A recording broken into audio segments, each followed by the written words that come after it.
लोकशाहीचा बुलंद आवाज, रिपब्लिकन वार्ता महाराष्ट्र।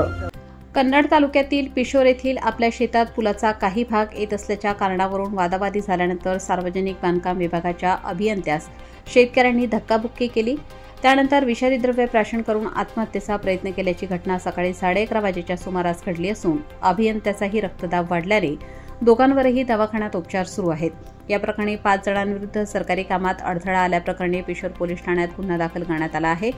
पिशोर कोळंबी रस्त्यावरील अंजना नदीवरील पिशोर जवळील पुलाचे काम पूर्णत्वास आले आहे। पिशोर गावाकडील बाजूचे काम बाकी आहे। सकाळी 11:30 वाजेच्या सुमारास सार्वजनिक बांधकाम विभागाचे कनिष्ठ अभियंता जालिंदर सोनवणे व इतर अधिकारी यांच्या उपस्थितीत हे काम सुरू असताना शेतकरी कृष्णा मोकासे, त्यांचे भाऊ नारायण मोकासे, दिलीप मोकासे, पुतण्या जितेंद्र नारायण मोकासे, मुलगा हर्षल कृष्णा मोकासे यांच्यासह कामाच्या ठिकाणी आले व काम बंद करा, आमच्या शेतात पुलाचा काही भाग येत आहे असे म्हणत वाद घालण्याचा त्यांनी प्रयत्न केला। कनिष्ठ अभियंता सोनवणे हे त्यांना समजावून सांगत असताना शेतकरी कृष्णा मोकासे व इतरांनी त्यांना शिवीगाळ करून धक्काबुक्की केली। त्यामुळे सोनवणे यांचा रक्तदाब वाढल्याने त्यांना तातडीने पिशोर येथील ग्रामीण रुग्णालयात दाखल करण्यात आले। यावेळी शेतकरी कृष्णा मोकासे यांनी विषारी द्रव्य प्राशन करून आत्महत्या करण्याचा प्रयत्न केला। पोलिसांनी त्यांनाही तातडीने पिशोर येथील ग्रामीण रुग्णालयात दाखल केले।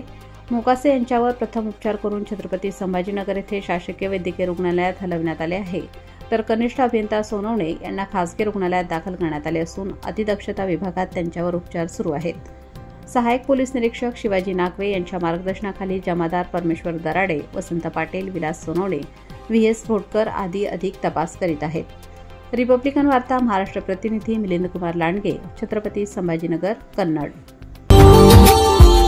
Subscribe now and press the bell icon.